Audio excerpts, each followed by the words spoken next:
Y pues bueno, quería ahondar un poquito más en la nota que por supuesto está dándole vueltas al país. La reciente muerte, la muerte esta madrugada del periodista Julio Scherer García. Y hace unos minutos antes, bueno, cuando nos enteramos precisamente de su fallecimiento, buscábamos en YouTube la única entrevista que al parecer Televisa le transmitió a Julio Scherer fue en 1994 al subcomandante Marcos. Hay una entrevista dividida en tres partes en el portal de YouTube, que le digo me parece importante porque el medio de comunicación televisivo más el preponderante en el país, pues fue la única vez que transmitió, según mi memoria, una entrevista hecha por Julio Scherer, el director del semanario, director y fundador del semanario Proceso.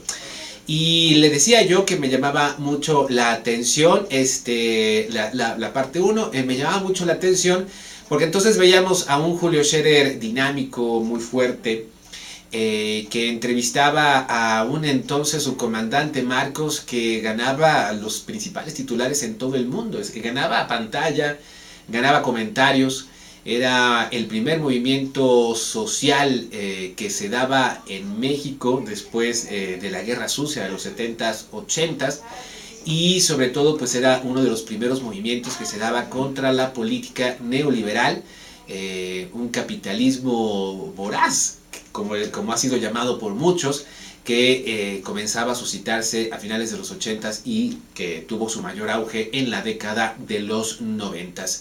Tenemos una partecita de esa entrevista que don Julio Scherer García le realizó al subcomandante Marcos ya hace casi más de 20 años. Vamos a escucharla. Se ha construido una imagen de Marcos que no corresponde con la realidad, que tiene que ver con el mundo que se maneja en los medios de comunicación, que ha dejado de tener interlocución con la gente y ha decidido tener como interlocutor a la clase política. En ese sentido, los medios ya no están preocupados por lo que opina la mayoría de la gente, sino que de una u otra forma se retroalimentan, porque en el proceso de transición el gran elector se ha convertido en medio de comunicación. Su capacidad de influencia en toma de decisiones, su capacidad en decidir el rumbo del país hacia un lado en otro, incluso en marcar los ritmos de la transición, le ha dado a los medios de comunicación un poder sobre el que no ha reflexionado. En ese sentido, lo que tocan los medios de comunicación lo transforman pues con ese objetivo. Marcos en este caso, ¿no? Pero Marcos, usted no puede negarse como un ser carismático. Sí puedo, como no está. Pues no debe, Marcos, porque lo es. Es decir, no me imagino a usted contando cosas a realidad de que no son ciertas. Usted no se puede dejar de reconocer como que pues, un ser que trae muchísimo a la mente. Mira, hay un vacío, es que hay un vacío en la sociedad. Hay un vacío que se tiende a llenar de una u otra forma, ¿no? El vacío que llenó Fox en el campo del área política no significa que sea lo que aparentemente pudiera o debiera ser. Lo mismo ocurre con Marcos. ¿Con quién se compara usted como carismático en el ejército zapatista? ¿Quién lo alcanza? Vamos hablando honradamente. Dentro del ejército zapatista, ¿Quién se le compara? Ante la gente, ¿quién se le compara? al interior, nadie, pero eso no tiene que ver con el ¿Y hacia el exterior, quién? Hacia el exterior, nadie tampoco. O sea, usted es carismático, como nadie. No, lo que pasa es que la imagen de Marcos responde a unas expectativas románticas, idealistas. Pues es el hombre blanco en el medio indígena, más cercano a lo que el inconsciente colectivo tiene como referencia Robin Hood, Juan Charrasqueado, etc. Eso es lo que lo hace carismático. Usted resume todo eso. Eventualmente, pero mira, se provocan muchos equívocos en la supuesta capacidad literaria, la supuesta capacidad de timing político, que más bien está respondiendo a nuestras necesidades internas, y en el desbarajuste de la clase política nacional entra como si estuviéramos meditando cada paso que diéramos, ¿no? Créeme que somos mucho más mediocres de lo que la gente piensa, sobre todo no tan brillantes como la clase política nos consigue. Usted no puede decir eso. Sí puedo. A usted no le queda la mediocridad. ni como expresión verbal. No, porque usted no sería quien es, Marcos.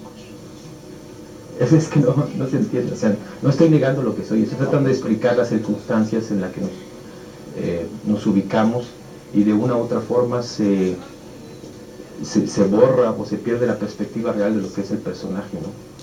La mayoría, por ejemplo, de nuestros pronunciamientos son muy discutibles, y no se discuten precisamente porque están en un entorno social que implica otras cosas. Discutir las posiciones de Marcos significa discutir la legitimidad de una causa, y eso siempre es problemático, sobre todo en el nivel intelectual, ¿no? De una u otra forma eso nos ha hecho daño, porque créeme que nos hace bien el debate de ideas. De hecho, nosotros nos concebimos nosotros mismos nuestro éxito en que hemos sido receptivos a ese debate de ideas, y lo lamentamos de una u otra forma que nos haya podido dar, ¿no? Ahí está una parte de esta entrevista que realizara el hoy fallecido fundador de la revista Proceso, Julio Scherer, al subcomandante Marcos, líder del Ejército Zapatista de Liberación Nacional, allá por 1994, cuando esta organización pues irrumpió en el escenario nacional. En una entrevista que realizó para Noticieros Televisa en aquellos años, cuando pues la empresa, le repito, preponderante en el país, pues se abría precisamente a este nuevo movimiento, a este nuevo movimiento social que entonces surgía allá en los Altos de Chiapas. Más de lo que cuenta la revista Proceso sobre Julio Scherer es que comenzó allá por la década de los 40 a los 18 años y entró a Excelsior como mandadero. Y a los 22 años, es decir, 4 años después, don Julio Scherer ya publicaba en el vespertino Últimas Noticias. Así que, pues bueno, es un referente de la vida periodística nacional. Le recuerdo también que sumó la dirección del entonces diario más importante a los 42 años. Excelsior era el diario más importante. Si me ayudan, chicos, con una llamada acá, allá en la producción, si me ayudan con una llamada que me está llegando por acá. Y pues bueno, salió de Excelsior en 1976, lo que entonces se consideró una maniobra orquestada por la presidencia de Luis Echeverría, junto con decenas de compañeros de aquel diario que fundó el semanario Proceso. Pues bueno, mucho se va a decir de este periodista en las próximas horas. Seguramente va a haber más comentarios y sobre todo pues habrá algunos homenajes, aunque se espera que su funeral pues sea en privado. Dice el periodista Ulises Castellanos de la revista Proceso que siempre estuvo alejado de los reflectores, que nunca le gustaron, y pues así seguirá hasta el final de sus días. Descanse en paz, Julio Scherer García. 10 de la mañana con 28 minutos, teléfonos en cabina 242-1280 y 232-7238. Estamos en Twitter, @contigopuebla, @LuisFerSoto. Regresamos después de esta breve pausa.